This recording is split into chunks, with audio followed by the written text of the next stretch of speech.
پر اور غیروں پر رحم دل نہیں ہے، بلکہ یہ سارے کے سارے کٹر پنتھی ہوتے ہیں، اور اسی کا پوری دنیا کے اندر پرچار کیا جا رہا ہے، اور یہی کہہ کر پوری دنیا کے مسلمانوں کو، اسلام کو اور جناب محمد رسول اللہ صلی اللہ علیہ وسلم کو بدنام کیا جا رہا ہے۔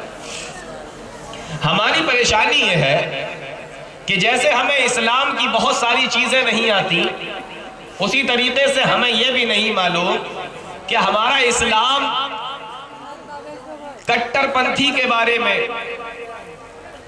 سخت دلی کے بارے میں، دہشت گردی کے بارے میں ہمارا اسلام کیا کہتا ہے۔ اب میں آپ کو دو چار باتیں ایسی بتاؤں گا کہ آپ کی طبیعت خوش ہو جائے گی، غور سے سنیے۔ ہمارا دین جو ہے نا، اس کا نام اسلام ہے۔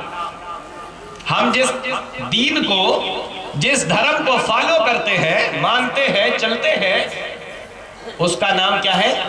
اسلام۔ یہ باتیں یاد کر کے جائیے گا یہاں سے۔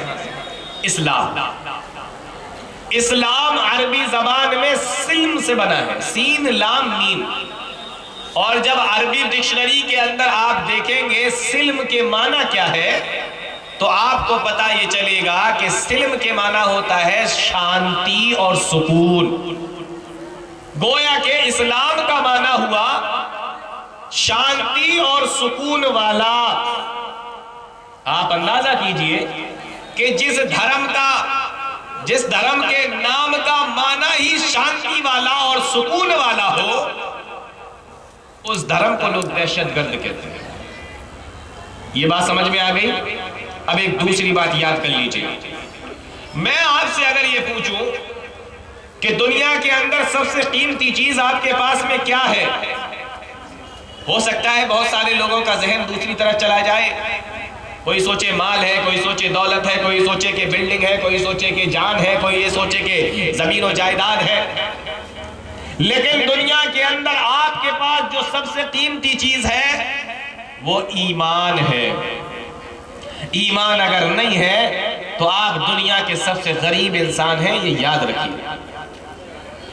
ہمارے پاس سب سے قیمتی چیز ایمان، اور آپ کو سن کر تعجب ہوگا کہ ایمان عربی زبان میں امن سے بنا ہے، اور امن کے معنی ہوتا ہے امن والا، اطمینان والا، سکون والا، شانتی والا۔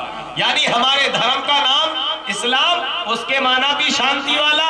ہمارے پاس جو سب سے قیمتی چیز ایمان، اس کے معنی بھی امن والا، شانتی والا، سکون والا۔ آپ اندازہ کیجئے۔ اچھا، ہماری نظر میں سب سے پیاری چیز کون سی ہے؟ ہماری نظر میں سب سے مقدس جگہ کون سی ہے؟ اگر ہم آپ سے پوچھیں تو آپ کا جواب ہوگا کہ پوری دنیا کے اندر ہماری نظر میں جو سب سے پیاری اور سب سے مقدس جگہ ہے وہ خانہ کعبہ ہے، جس کو کعبۃ اللہ، اللہ کا گھر کہا جاتا ہے۔ خانہ کعبہ سب سے مبارک جگہ ہے۔ اچھا، یہ خانہ کعبہ جہاں سے دین پھیلا، جہاں سے اسلام پھیلا، جو مرکز ہے تمام دنیا کے مسلمانوں کا، اور تمام دنیا کے مسلمان جس کو سب سے زیادہ پیاری جگہ سمجھتے ہیں، مانتے ہیں، اس خانہ کعبہ کے بارے میں اللہ نے جانتے ہو کیا کہا ہے؟ وَمَن دَخَلَهُ كَانَ آمِنًا، جو اس خانہ کعبہ کے اندر داخل ہو جائے اس کو امن مل جاتا ہے۔ یعنی کہ مسلمانوں کی نظر میں جو سب سے مقدس جگہ ہے خانہ کعبہ، اس خانہ کعبہ کو بھی اللہ نے امن کا گھر اور امن والی جگہ بتایا۔ اتنی بات سمجھ میں آئی؟ اسلام شانتی والا، ایمان سکون والا، خانہ کعبہ امن کی جگہ۔ اور قربان جائیے جو نبی جس کا ہم نے کلمہ پڑھا ہے جناب محمد رسول اللہ صلی اللہ علیہ وسلم، ان کو اللہ رب العالمین نے قرآن کریم کے اندر کیا فرمایا؟ وَمَا أَرْسَلْنَاكَ إِلَّا رَحْمَةً لِلْعَالَمِينَ۔ تو کتنی چیزیں ہو گئی؟ 4 چیزیں۔ اللہ نے اپنے بارے میں کیا کہا؟ الرحمن الرحیم، یعنی اللہ جو اسلام کا بھیجنے والا وہ بھی رحمان اور رحم کرنے والا، نبی جو اسلام لے کر آئے وہ رحمت للعالمین۔ شانتی سکون والا ایمان جو ہمارے پاس سب سے قیمتی چیز ہے وہ امن والی، اور ہماری سب سے مقدس جگہ خانہ کعبہ وہ بھی امن کی جگہ، بتائیے کتنا امن، کتنا سکون، کتنا اطمینان، کتنی شانتی اس اسلام مذہب کے اندر ہے، ان کے ناموں کے اندر پائی جاتی ہے۔ جب نام کا یہ حال ہے تو اس کی جو شکچا ہوگی، اس کی جو تعلیم ہوگی قرآن و حدیث کے اندر، اس کے اندر کتنی امن اور شانتی کی بات کی گئی ہوگی۔ اتنی بات سمجھ میں آ گئی؟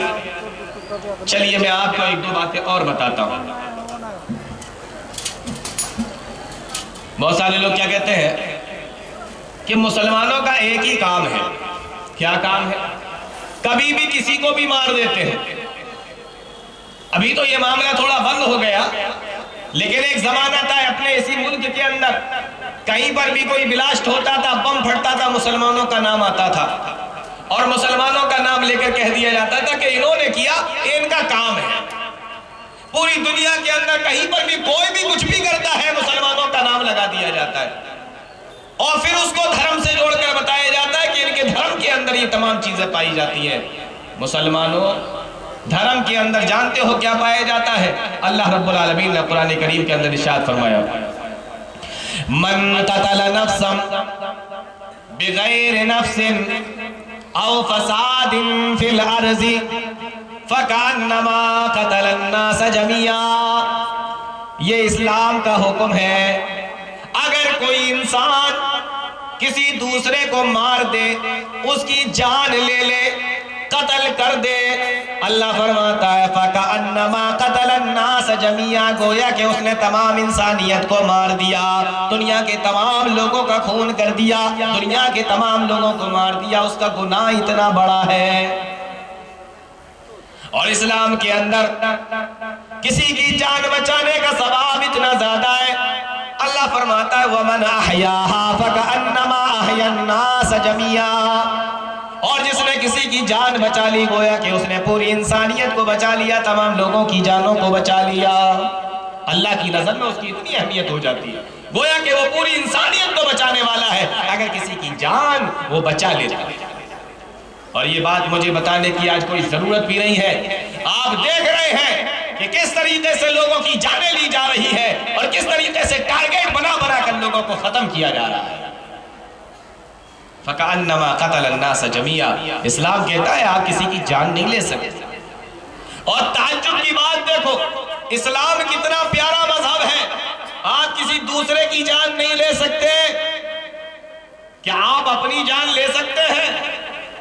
اسلام تو وہ مذہب ہے کہ دوسرے کی جان لینا تو بہت بڑی بات ہے، خود اپنی جان لینا بھی اسلام نے حرام کر دیا ہے۔ اسلام کے اندر خودکشی کرنا، آتم ہتیا کرنا، سوسائیڈ کرنا، خود اپنی جان لینا بھی حرام ہے، خود اپنے آپ کو مار دینا بھی گناہ ہے۔ اسلام تو وہ مذہب ہے، اللہ فرماتا ہے لا تقتلوا انفسکم، تم اپنے آپ کو نہیں مار سکتے۔ جس اسلام کا معاملہ یہ ہو کہ تم اپنے آپ کو نہیں مار سکتے، وہ دوسروں کو مارنے کا کیسے حکم دے گا؟ اچھا، اپنے آپ کو نہیں مار سکتے۔ اسلام تو وہ مذہب ہے، اللہ کے نبی صلی اللہ علیہ وسلم فرماتے ہیں کہ مارنا تو بڑی بات، اگر تم نے ہتھیار بھی اٹھا لیا، یہاں تک کہ کوئی چھری اور چاقو بھی اٹھایا اور اپنے کسی بھائی سے باتیں کر رہے ہو، اسے مارنا نہیں چاہتے، صرف آپ کے ہاتھ میں چھری ہے، چاقو ہے، کوئی ہتھیار ہے، پکڑے ہو، مارنا نہیں ہے، صرف پکڑے ہوئے ہو اور پکڑے ہوئے باتیں کر رہے ہو، اللہ اکبر، قربان جائیے۔ پیارے نبی صلی اللہ علیہ وسلم نے ارشاد فرمایا من اشار الی اخیہ بحدیدۃ، اگر کسی انسان کے پاس میں کوئی ہتھیار ہے، چاقو ہے، چھری ہے، تلوار ہے، بھالا ہے، بندوق ہے، پستول ہے، کوئی بھی چیز ہے، اور وہ ہاتھ میں پکڑا ہوا ہے، اپنے کسی بھائی سے باتیں کر رہا ہے، اپنے دوست سے باتیں کر رہا ہے، اپنے گھر والوں سے باتیں کر رہا ہے، اللہ کے نبی صلی اللہ علیہ وسلم فرماتے ہیں کہ جب تک وہ اپنے اس چیز کو رکھ نہیں دیتا، جب تک وہ چھری کو، چاقو کو رکھ نہیں دیتا، ہاتھ میں پکڑ کر بات کرنے کا گناہ اتنا بڑا ہے۔ اللہ کے نبی صلی اللہ علیہ وسلم نے فرمایا ان الملائکۃ تلعنہ حتی یزاہا، اللہ کے فرشتے اس انسان کے اوپر لعنت بھیجتے رہتے ہیں جب تک کہ وہ اس چاقو اور چھری کو پکڑ کر اپنے کسی بھائی سے باتیں کرتا رہتا ہے۔ اللہ کے فرشتے لعنت کرتے ہیں. اس لیے بات بھی کرو تو ہاتھ میں اگر چھری چاقو بھی پکڑے ہو تو پہلے رکھو پھر بات کرو. کتنا پیارا مذہب ہے اسلام. اچھا ہتھیار کسی کو مار نہیں سکتے, اپنے آپ کو مار نہیں سکتے, چھری چاقو ہاتھ میں ہو تو کسی سے بات نہیں کر سکتے, اور اس سے زیادہ امن شانتی اور سکون کون سے مذہب کے اندر آپ کو ملے گا؟ آج بہت سارے لوگ کیا کرتے ہیں, جب غصہ ہو جاتے ہیں تو گالیاں دیتے ہیں ایک دوسرے کو. میں آپ سے سوال کرتا ہوں, کیا کسی کو گالی دینا جائز ہے؟ اگر کسی سے لڑائی ہو جائے یا ایسے ہی آپ بات کر رہے ہو, کیا کسی کو گالی دینا جائز ہے؟ آپ کا جواب ہوگا جی نہیں, گالی دینا جائز نہیں ہے, کیونکہ اس سے سامنے والے کو دکھ ہوتا ہے, اس کو برا لگتا ہے. اسلام نے گالی دینے سے منع کر دیا, اور اسلام اتنا پیارا مذہب ہے کہ انسان کو گالی دینا تو بہت بڑی بات ہے. اللہ کے نبی صلی اللہ علیہ وسلم نے ایک حدیث کے اندر ارشاد فرمایا, ابو داؤد کی روایت ہے, آپ فرماتے ہیں لا تسبوا الدیک. صبح کے وقت میں جب مرغا بولتا ہے نا, اذان کا وقت ہوتا ہے, تہجد کا وقت ہوتا ہے, تو مرغا بولتا ہے. اس مرغے کے بولنے سے کبھی کبھی لوگوں کی آنکھ کھل جاتی ہے, اور جب آنکھ کھل جاتی ہے تو لوگ مرغے کو بھی برا بھلا کہہ دیتے ہیں کہ اس کی وجہ سے میری آنکھ کھل گئی, اس نے مجھے جگا دیا, میں تھکا ہوا تھا, میری آنکھ کھل گئی, پھر مجھے نیند نہیں آ رہی ہے, وغیرہ وغیرہ. اللہ کے نبی صلی اللہ علیہ وسلم نے فرمایا لا تسبوا الدیک, تم میں سے کوئی آدمی مرغے کو بھی گالی نہ دے. بتائیے اسلام اتنا پیارا مذہب کہ جانور کو بھی گالی دینے سے منع کر رہا ہے. آپ جانور کو بھی گالی نہیں دے سکتے تو انسان کو کیسے گالی دے سکتے؟ اندازہ کیجیے, یہ وہ مذہب ہے. ہم تو اس مذہب کے ماننے والے ہیں. دنیا پروپیگنڈا کرے, دنیا مسلمانوں کے خلاف کچھ کرے تو کرے, مسلمانوں کے خلاف اعتراض کرے تو کرے, لیکن میرے مسلمان بھائیوں, آپ اپنے دین کو پڑھو, آپ اپنے دین کو جانو, آپ اپنے دین کے بارے میں جانکاری رکھو, تو آپ کسی دوسرے کو بتا سکتے ہو کہ تم میرے دین پر اعتراض کرتے ہو, اسلام پر اعتراض کرتے ہو. ہم تو اس اسلام کے ماننے والے ہیں جس کے نام کا مطلب ہی ہوتا ہے امن والا, شانتی والا, سکون والا. پیارے نبی صلی اللہ علیہ وسلم کی زندگی دیکھیے. میں ایک تو مثالیں دے دیتا ہوں آپ کو. سن 6 ہجری کا زمانہ ہے, سن 6 نبوی کا زمانہ ہے, اور 40 سال کے بعد جب اللہ کے نبی صلی اللہ علیہ وسلم نے نبوت کا اعلان کیا, 6 سال گزری, پیارے نبی صلی اللہ علیہ وسلم مکہ کے اندر لوگوں کو دین کی دعوت دے رہے ہیں, لوگوں کو دین کی طرف بلا رہے ہیں, اسلام کی طرف بلا رہے ہیں, قرآن کی طرف بلا رہے ہیں. اور مکہ کے بڑے بڑے سردار نبی کو بھی ستا رہے ہیں, نبی کے ماننے والوں کو بھی ستا رہے ہیں, نبی کو بھی پریشان کر رہے ہیں, صحابہ اکرام کو بھی پریشان کر رہے ہیں. 6 نبوی کا زمانہ ہے. اللہ کے نبی جناب محمد رسول اللہ صلی اللہ علیہ وسلم کو صفا پر بیٹھے ہوئے تھے. مکہ کے اندر ایک پہاڑ ہے جس کا نام صفا ہے. جو لوگ حج کرنے کے لیے جاتے ہیں, عمرہ کرنے کے لیے جاتے ہیں, سعودی جا چکے ہیں, مکہ اور مدینہ جا چکے ہیں, تو ان کو اچھے طریقے سے معلوم ہوگا کہ مکہ کے اندر یہ وہ پہاڑ ہے کہ حج کرنے والا, عمرہ کرنے والا, چاہے وہ مرد ہو چاہے وہ عورت ہو, صفا سے لے کے مروہ تک اور مروہ سے لے کے صفا تک 7 چکر لگاتا ہے, تب اس کا حج اور عمرہ قبول کیا جاتا ہے. اللہ کے نبی اسی پہاڑ پر بیٹھے ہیں. ابو جہل کا وہاں سے گزر ہوا, یہ اسلام کا سب سے بڑا دشمن, مسلمانوں کا سب سے بڑا دشمن, پیارے نبی جناب محمد رسول اللہ صلی اللہ علیہ وسلم کا سب سے بڑا دشمن ہے. اکیلا بیٹھے ہوئے دیکھ لیتا ہے, اللہ کے نبی صلی اللہ علیہ وسلم کے پاس میں آتا ہے, اور آنے کے بعد آپ کو گالیاں دینے لگتا ہے, برا بھلا کہتا ہے, گالیاں دیتا ہے. لیکن پیارے نبی صلی اللہ علیہ وسلم اس کی گالیاں سننے کے بعد منہ سے ایک لفظ بھی نہیں بولتے, اس کو کوئی جواب نہیں دیتے, چپ چاپ اس کی باتوں کو سنتے رہتے ہیں, اس کی گالیوں کو سنتے رہتے ہیں. یہ حال تھا ہمارے نبی صلی اللہ علیہ وسلم کا, اور ایک حال ہمارا ہے. کیا حال ہے؟ کوئی گالی کیا زور سے بول کر تو دکھائے، کوئی ذرا ہم سے منہ لگا کر تو دیکھے، کوئی ہم سے ذرا بحث کر کے تو دیکھے۔ آپ بھی سوچتے ہیں میں کیا تجھ سے کم ہوں؟ میں بتاتا ہوں ابھی تجھے، یہ آستینیں اوپر چڑھ جاتی ہیں۔ یہ ہمارا حال ہے۔ جب ایسا حال ہم اپنا بنا لیں گے تو ہمارے علاوہ جو اور دنیا کے اندر لوگ رہتے ہیں اسلام کے ماننے والے نہیں ہیں، وہ ہم پر اعتراض نہیں کریں گے تو اور کیا کریں گے؟ پیارے نبی صلی اللہ علیہ وسلم کا معاملہ دیکھو، وہ گالیاں دیتا ہے، اللہ کے نبی صلی اللہ علیہ وسلم کوئی جواب نہیں دیتے۔ جب وہ دیکھتا ہے کہ یہ تو کوئی جواب دے ہی نہیں رہے ہیں، کھسیا جاتا ہے، چڑ جاتا ہے، اور تاریخوں کے اندر لکھا ہوا ہے کہ اسی پہاڑ کے اوپر ایک پتھر پڑا ہوا تھا، اور ایک تاریخ کے اندر لکھا ہوا ہے کہ کوئی ہڈی پڑی ہوئی تھی کسی جانور کی، وہ اٹھاتا ہے اور اٹھا کر اللہ کے نبی صلی اللہ علیہ وسلم کے سر پر اتنی زور سے مارتا ہے کہ نبی کا سر پھٹ گیا، اور جب نبی کا سر پھٹا اس میں سے خون نکلنے لگا۔ ابو جہل مسکرا کے وہاں سے واپس چلا گیا۔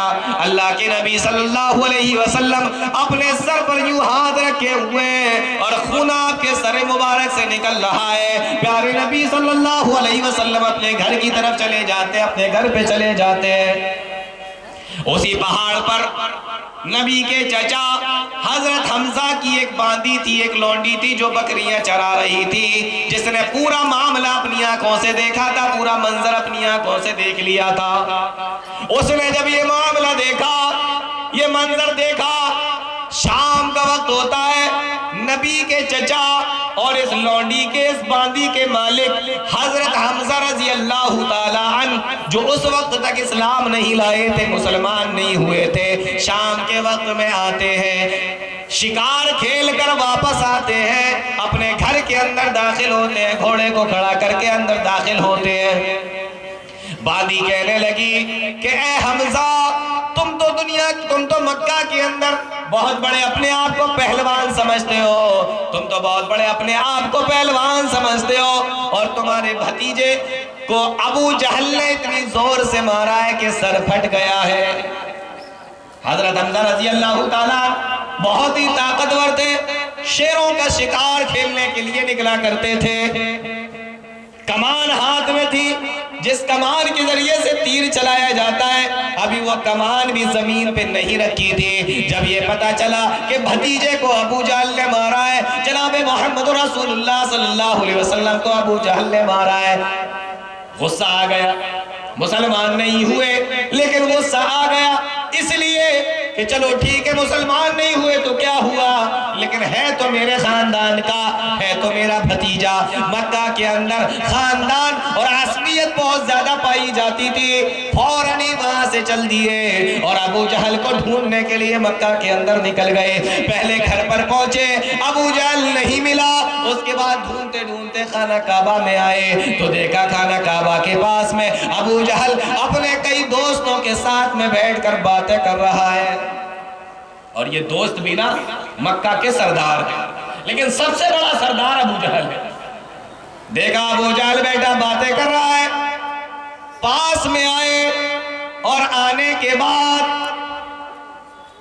وہ گالیاں جو نبی کو اس نے دی تھی اتنا ہی برا بھلا حضرت حمزہ نے ابو جہل سے بھی کہا، لیکن ابو جہل کی ہمت نہیں تھی کہ حضرت حمزہ کے سامنے کچھ بول سکے، خاموش بیٹھا رہا۔ جب حضرت حمزہ نے اس کو برا بھلا کہہ لیا، گالیاں دے دی، تو وہ کمان جو ان کے ہاتھ میں تھی جس کے ذریعے سے وہ تیر چلایا کرتے تھے، وہ کمان لے کر ابو جہل کے سر پر اتنی زور سے مارا، اتنی زور سے مارا کہ ابو جہل کا بھی سر پھٹ گیا اور اس کے سر سے خون نکلنے لگا۔ دوستوں نے چاہا کہ حضرت حمزہ کو پکڑ لیں، لیکن ابو جہل نے منع کر دیا، کہنے لگا کہ غلطی میری تھی۔ حضرت حمزہ وہاں سے آئے، گھر پر پہنچے نبی صلی اللہ علیہ وسلم کے پاس، اور نبی کریم صلی اللہ علیہ وسلم کے پاس پہنچ کر کہنے لگے بھتیجے خوش ہو جا، میں نے تیرا بدلہ لے لیا ہے، اے میرے بھتیجے خوش ہو جا، میں نے تیرا بدلہ لے لیا ہے۔ اللہ کے نبی صلی اللہ علیہ وسلم نے جب یہ سنا فرمایا اے میرے چچا، میں ان کاموں سے خوش نہیں ہوتا، میں ان چیزوں سے خوش نہیں ہوتا۔ کہا بھتیجے میں تو تیرا بدلہ لے کر آیا ہوں۔ اللہ کے نبی صلی اللہ علیہ وسلم نے جب یہ سنا آپ نے فرمایا او میرے چچا، اگر میں بھی دنیا کے اندر بدلہ لینے لگوں گا تو دنیا والوں کو معاف کرنے کے طریقے کون سکھائے گا؟ دنیا والوں کو معاف کرنے کے طریقے کون بتائے گا؟ دنیا والوں کو معاف کرنے کے طریقے کون سکھائے گا؟ اے میرے چچا، میں دنیا میں بدلہ لینے کے لیے نہیں آیا ہوں، میں دنیا کے اندر تو معاف کرنے کے طریقے بتانے کے لیے آیا ہوں۔ اے میرے چچا، میں ان باتوں سے کبھی خوش نہیں ہو سکتا۔ حضرت حمزہ کہنے لگے بھتیجے پھر تمہیں خوشی کس بات سے ہوگی؟ کہا چچا جان، اگر تم اپنے اس بھتیجے کو خوش کرنا چاہتے ہو تو کلمہ پڑھ لو، مسلمان ہو جاؤ۔ حضرت حمزہ رضی اللہ تعالیٰ عنہ نے اسی وقت کلمہ پڑھ لیا، مسلمان ہو گئے۔ یہ ہے نبی کریم صلی اللہ علیہ وسلم کا معاملہ، دشمنوں کو معاف کرنے والے، جان لینے کے لیے جن لوگوں نے حملہ کیا ان کو بھی معاف کر دیا۔ آج اسی نبی کے اوپر یہ اعتراض کیا جاتا ہے، اور جہاں جہاں گئے لوگوں کو انسانیت سکھائی، ہمدردی سکھائی، رہنے کا طریقہ بتایا، معاف کرنے کا طریقہ بتایا۔ کتنے رحم دل تھے اللہ کے نبی صلی اللہ علیہ وسلم۔ بخاری کی وہ روایت اٹھا کر دیکھیے جس کے اندر یہ بیان کیا گیا ہے، بڑا مشہور ہے وہ بھی۔ آپ طائف میں پہنچے، 3 بھائیوں کی سرداری ہے، طائف میں پہنچ گئے، طائف والوں نے بات نہیں مانی، الٹا نوجوانوں کو، اوباشوں کو لگا دیا کہ پتھر مارو، اور جب تک پتھر مارتے رہو، جب تک پتھر مارتے رہو، جب تک یہ طائف سے باہر نہ نکل جائیں، طائف کی سرحد سے باہر نہ ہو جائیں، تب تک ان کو پتھر مارتے رہنا۔ حضرت زید بن حارثہ اس سفر میں اللہ کے نبی صلی اللہ علیہ وسلم کے ساتھ میں ہیں، وہ بیان کرتے ہیں ان لوگوں نے اتنے پتھر مارے، اتنے پتھر مارے کہ اللہ کے نبی صلی اللہ علیہ وسلم کے جسم سے خون نکل کر آپ جو چمڑے کی جوتیاں پہنے ہوئے تھے اس کے اندر خون جمع ہو رہا تھا۔ اور جب پیارے نبی صلی اللہ علیہ وسلم ایک باغ میں ایک پیڑ کے سائے کے نیچے جا کر بیٹھتے ہیں اور اپنے پیروں کو نکالنے کی کوشش کرتے ہیں، زید بن حارثہ رضی اللہ تعالیٰ عنہ بیان فرماتے ہیں کہ خون اتنا جم گیا تھا کہ پیارے نبی اپنے پیروں کو، اپنے قدم مبارک کو اس جوتیوں کے اندر سے نہ نکال سکے، اور پیارے نبی صلی اللہ علیہ وسلم کا پورا بدن زخمی ہو رہا تھا۔ اللہ رب العالمین کو برداشت نہ ہوا، آسمان سے فرشتہ بھیجا اور اس کے ساتھ میں پہاڑوں کا فرشتہ بھی بھیج دیا، اور وہ فرشتہ آ کر کہتا ہے اے اللہ کے نبی صلی اللہ علیہ وسلم، ہم پہاڑوں کے فرشتے ہیں، اللہ نے مجھے آپ کی طرف بھیجا ہے اور یہ حکم دے کر بھیجا ہے کہ جاؤ میرے نبی کے پاس اور میرے نبی سے جا کر کہہ دینا کہ اگر ابھی آپ کا حکم ہو جائے تو ان طائف والوں کو 2 پہاڑوں کے درمیان میں رکھ کر پیس دیا جائے گا۔ اللہ کے نبی صلی اللہ علیہ وسلم نے جب یہ سنا، اندازہ فرمائیے کیا پیارے نبی صلی اللہ علیہ وسلم نے کیا فرمایا؟ آپ ارشاد فرماتے ہیں، اس پہاڑ کے فرشتے سے کہتے ہیں، پیارے نبی صلی اللہ علیہ وسلم نے ارشاد فرمایا کہ نہیں میں ان کو معاف کرتا ہوں، میں ان کے بارے میں کبھی یہ خواہش نہیں کرتا کہ ان سے بدلہ لیا جائے، ان کو 2 پہاڑوں کے درمیان میں رکھ کر پیس دیا جائے، بلکہ میں تو اللہ سے دعا کرتا ہوں اور یہ امید کرتا ہوں، بل ارجو ان یخرج اللہ من اصلابہم ان یعبدوا اللہ وحدہ لا یشرک بہ شیئا۔ اگر یہ میری بات نہیں مانتے، اللہ ان کے اندر ایسی اولادیں، ایسی جنریشن پیدا کرے گا جو اللہ کو مانیں گے، اللہ کی توحید کا اقرار کریں گے اور جناب محمد رسول اللہ صلی اللہ علیہ وسلم کے اوپر ایمان لائیں گے۔ اور اس کے بعد آپ نے آسمان کی طرف ہاتھ اٹھائے اور دعا فرمائی، اللہ اللہم اغفر لقومی، اے اللہ میری قوم کو معاف کر دے، اے اللہ میری قوم کو معاف کر دے، اللہم اغفر لقومی فإنہم لا یعلمون۔ یہ تیری توحید کو نہیں سمجھ پا رہے، یہ تیرے نبی کو نہیں جان پا رہے، ابھی ان کو دین نہیں پتا، ابھی ان کو قرآن نہیں پتا ہے، اللہ تو ان کو معاف کر دے۔ اور یہاں طلبہ بیٹھے ہیں بڑی تعداد میں، ایک بات میں آپ کو بتاتا ہوں، عربی زبان جاننے والے اس بات کو ذرا غور سے سن، یہ نہیں کہا اے اللہ تو اس قوم کو معاف کر دے، اے اللہ تو طائف والوں کو معاف کر دے، یہ نہیں کہا اے اللہ تو میری قوم کو معاف کر دے، وہ ستا رہے ہیں، وہ مار رہے ہیں، پتھر سے مار مار کر زخمی کر رکھا ہے، اور اتنے زخمی ہیں اللہ کے نبی صلی اللہ علیہ وسلم، اس کے باوجود بھی وہ مارنے والی قوم کو اپنی ہی قوم بتا رہے ہیں کہ ہے میرے۔ یہاں تو بیٹا اگر باپ کو تھوڑی سی تکلیف دے دے تو باپ غصے میں کہتا ہے جا تو میرا ہے ہی نہیں، ایسے نہ بولتے نا، تو میرا ہے ہی نہیں، ایسے بولتا ہے باپ۔ اگر بیٹا تھوڑی سی تکلیف دے دے، بھائی بھائیوں میں تھوڑی دیر کے لیے انبن ہو جائے تو ایک بھائی دوسرے بھائی سے کہتا ہے وہ نہیں ہے میرا بھائی، میں نہیں مانتا اس کو، ایسے تو بولتے ہیں نا۔ لیکن نبی کا حال دیکھو، اتنی مار کھانے کے بعد یہ نہیں کہا کہ اس قوم کو ہدایت دے، نہیں، فرمایا میری قوم کو ہدایت دے، اب بھی یہی کہہ رہے ہیں تو میرے۔ یہ کلیجہ کہاں سے لاؤ گے، یہ دل کہاں سے لاؤ گے؟ یہ اسی کے اندر ہو سکتا ہے جس کو اللہ نے رحمت للعالمین کہا۔ کیا انداز تھا پیارے نبی صلی اللہ علیہ وسلم کا۔ فتح مکہ کا موقع ہے، واقعہ بہت مرتبہ سنا ہوگا، میں اس میں جو بات بتانے جا رہا ہوں طلبہ غور سے سنے ذرا۔ طبقات ابن سعد کے اندر یہ بات آپ کو ملے گی، اور بھی بہت سارے مورخین نے لکھی ہے۔ فتح مکہ کا موقع ہے، اللہ کے نبی صلی اللہ علیہ وسلم مکہ کے اندر داخل ہوئے، اور آپ نے جاتے ہی ساتھ اعلان کر دیا کہ آج رحم و کرم کا دن ہے، آج لڑائی کا دن نہیں ہے۔ ایک آج صحابہ کرام نے کہہ بھی دیا کہ آج تو خون ریزی کا دن ہے، آج تو بدلہ لینے کا دن ہے۔ پیارے نبی صلی اللہ علیہ وسلم نے فرمایا بدلہ لینے کا دن نہیں، آج تو رحم کرنے کا دن ہے، معاف کرنے کا دن ہے۔ چاہتے تو آپ کچھ بھی کر سکتے، ایسی مکہ کے اندر داخل ہوئے جس مکہ کے لوگوں نے نبی کو رہنے نہیں دیا، جس مکہ کے لوگوں نے نبی کو ان کے گھر سے خاندان سے نکالا، اور نبی کو مکہ سے اتنی محبت تھی کہ جب آج مکہ سے باہر نکلے مدینہ کی طرف ہجرت کرتے ہوئے جا رہے ہیں، اور مکہ کی طرف منہ کر کے کہتے ہیں واللہ انکی لخیر ارض اللہ واحب الی اللہ، اللہ کی قسم ہے تو مجھے پوری دنیا کے اندر جیسے اللہ کو سب سے زیادہ پسند ہے ایسے ہی تو مجھے بھی سب سے زیادہ پسند ہے، اور اگر تیرے رہنے والوں نے اس قوم نے مجھے مکہ سے نکالا نہ ہوتا تو میں کبھی مکہ چھوڑ کے نہیں جاتا۔ اتنا افسوس ہو رہا، اتنا دکھ ہے، لیکن جا رہے ہیں۔ لیکن آج جب داخل ہوئے سب کو معاف کر دیا، اور ایک عام اعلان کر دیا لا تثریب علیکم اليوم، آج کسی سے کچھ نہیں کہا جائے گا، لا تثریب علیکم اليوم، آج کسی سے کوئی بدلہ نہیں لیا جائے گا، آج کسی سے کچھ نہ کہا جائے گا۔ اللہ کے نبی صلی اللہ علیہ وسلم نے سب کو معاف کر دیا۔ آپ بیٹھے ہوئے ہیں، 10,000 سے زیادہ تعداد ہے صحابہ اکرام کی جو اللہ کے نبی صلی اللہ علیہ وسلم کے ساتھ میں آئے ہیں۔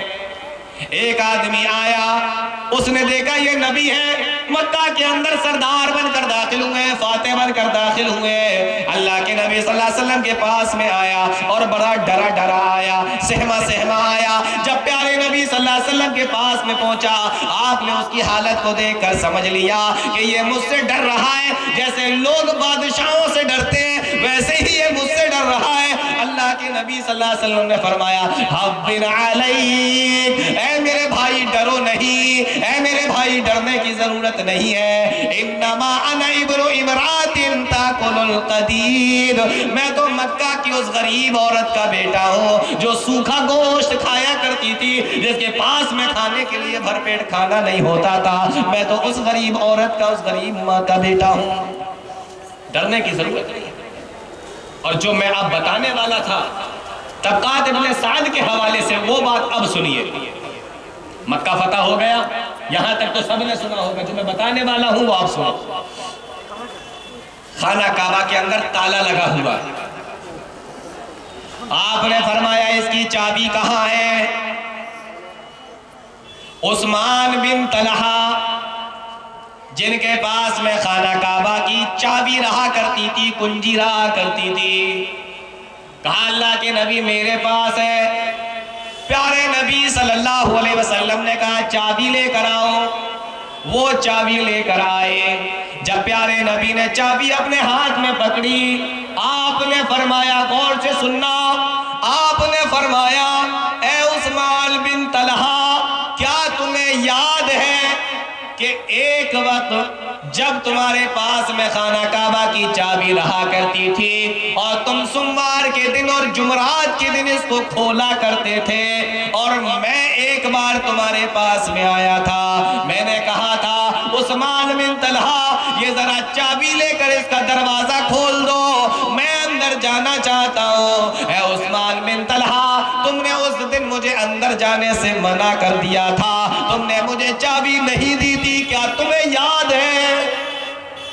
عثمان بن طلحہ کہتے ہیں ہاں اللہ کے نبی مجھے یاد ہے، میں نے سب کو جانے کا آرڈر دے دیا تھا، لیکن چونکہ آپ نے نبوت کا دعویٰ کیا تھا، میں آپ سے ناراض تھا، مکہ والے آپ سے ناراض تھے، تو میں نے آپ کو خانہ کعبہ کے اندر داخل ہونے سے منع کر دیا تھا کہ سب تو جا سکتے ہیں لیکن تم نہیں جا سکتے۔ غور سے سننا مسلمانوں، اللہ کے نبی صلی اللہ علیہ وسلم نے فرمایا اے عثمان بن طلحہ، کیا تمہیں یہ بھی یاد ہے میں نے اس وقت تم سے کہا تھا اے عثمان آج تم مجھے خانہ کعبہ میں داخل نہیں ہونے دیتے، آج تم اس کی چابی مجھے نہیں دیتے ہو، لیکن ایک وقت ایسا آئے گا کہ یہ چابی میں تم سے لے لوں گا اور اس کے بعد پھر یہ چابی میں جس کو بھی چاہوں گا دے دوں گا۔ کہا ہاں مجھے یہ بھی یاد ہے، آپ نے مجھ سے کہا تھا۔ کہا اے عثمان بن طلحہ، کیا تمہیں یہ بھی یاد ہے جب میں نے تم سے یہ بات کہی تھی تو تم نے مجھ سے پلٹ کے یہ کہا تھا کیا اس وقت سارے قریش کے لوگ مر گئے ہوں گے یا قریش کے لوگ ذلیل ہو گئے ہوں گے، جو یہ خانہ کعبہ کی چابی تمہارے پاس میں چلی جائے گی تمہیں مل جائے گی؟ تو میں نے تم سے یہ کہا تھا کہ نہیں نہیں، اس دن قریش کے لوگ بھی زندہ ہوں گے اور ذلیل نہیں ہوں گے، بلکہ اللہ نے ان کو عزت دے دی ہوگی۔ اتنی باتیں ہوئی، اللہ کے نبی صلی اللہ علیہ وسلم نے فرمایا اے عثمان بن طلحہ بتاؤ تو صحیح، آج یہ چابی تم نے مجھے خود دی ہے کہ نہیں؟ کہا اللہ کے نبی دی ہے۔ کہا اے عثمان بن طلحہ آج بتاؤ قریش کے لوگ زندہ ہیں کہ نہیں؟ کہا اللہ کے نبی زندہ ہے۔ اے عثمان بن طلحہ یہ بتاؤ آج اللہ نے ان کو ذلیل کر دیا ہے یا عزت دی ہے؟ کہنے لگے اللہ کے نبی انہوں نے کلمہ پڑھ لیا ہے تو یہ عزت والے بن گئے ہیں، ذلیل نہیں ہوئے۔ ایسا آدمی جس نے خانہ کعبہ کا تالا کھولنے سے منع کر دیا ہو، چابی دینے سے منع کر دیا ہو، آج نبی کے سامنے کھڑا ہے اور جناب محمد رسول اللہ صلی اللہ علیہ وسلم ایک فاتح کی حیثیت سے کھڑے ہوئے۔ آپ نے فرمایا اے عثمان بن طلحہ بتاؤ اب تمہارا کیا خیال ہے، اب تمہاری کیا رائے ہے؟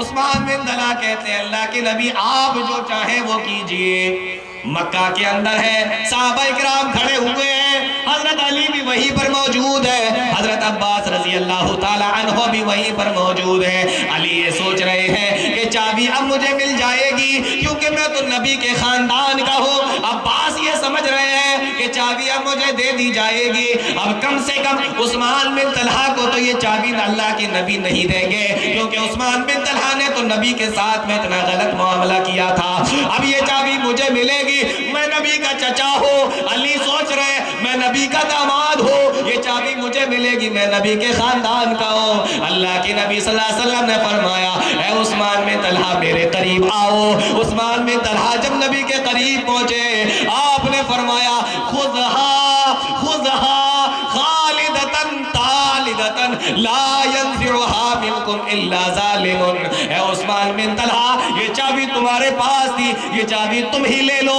اور یہ چابی تمہارے پاس تمہارے خاندان کے پاس قیامت تک رہے گی، اور کوئی بھی بادشاہ دنیا کے اندر آ جائے لیکن خانہ کعبہ کی چابی تمہارے ہی پاس میں رہے گی، تمہارے خاندان کے پاس میں رہے گی۔ اور آج دیکھ لیجئے معاملہ دیکھیے آپ، سعودی عرب کے اندر چاہے کتنے بادشاہ بنے لیکن پیارے نبی کا فرمان کہ چابی عثمان بن طلحہ کے خاندان کے اندر آج بھی خانہ کعبہ کی چابی انہی کے خاندان میں رکھی جاتی ہے. یہ اللہ کے نبی صلی اللہ علیہ وسلم کا معاملہ ہے. مجھے حکم ہو چکا ہے، وقت میرا ختم ہونے والا ہے. اسلام پر اعتراض کرنے والوں اور مسلمانوں میں ایک بات، آخری بات آپ کو بتا دوں. جو اسلام پر اعتراض کرتے ہیں اصل میں حالات ہم نے پیدا کر دیے، حالات ہم نے بنائے.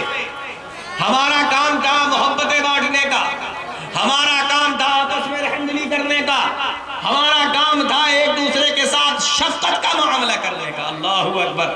مجھے وہ جنگ یرموک یاد آ رہی. میں آخری بات بتا کے بات ختم کر رہا ہوں. جنگ یرموک یاد آ رہی ہے. پیارے نبی صلی اللہ علیہ وسلم کا معاملہ دیکھو، آپ نے لوگوں کی تربیت کس طریقے سے کی تھی. اللہ کے نبی صلی اللہ علیہ وسلم کے ایک صحابی ہے جن کا نام ہے حضرت اکرمہ. ایک صحابی ہے جن کا نام ہے حضرت اکرمہ. جنگ یرموک ہے اور مسلمانوں کے ساتھ میں یہ جنگ کر رہے ہیں. عیسائیوں سے جنگ ہو رہی ہے اور سپہ سالار حضرت خالد بن ولید رضی اللہ تعالی عنہ ہے.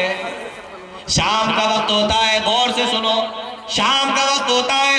حضرت خالد بن ولید حضرت اکرمہ کو بلاتے ہیں اور حضرت اکرمہ سے کہتے ہیں، اے اکرمہ، میں تمہیں دیکھ رہا تھا کہ تم دشمنوں کی صفوں میں گھس گھس کے لڑ رہے تھے. میں تمہیں لڑنے سے منع نہیں کرتا، لیکن ہاں میں تم سے اتنا ضرور کہتا ہوں کہ تم کم سے کم اپنا خیال رکھو.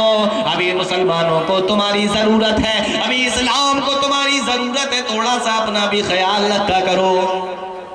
یہ کہہ دیا.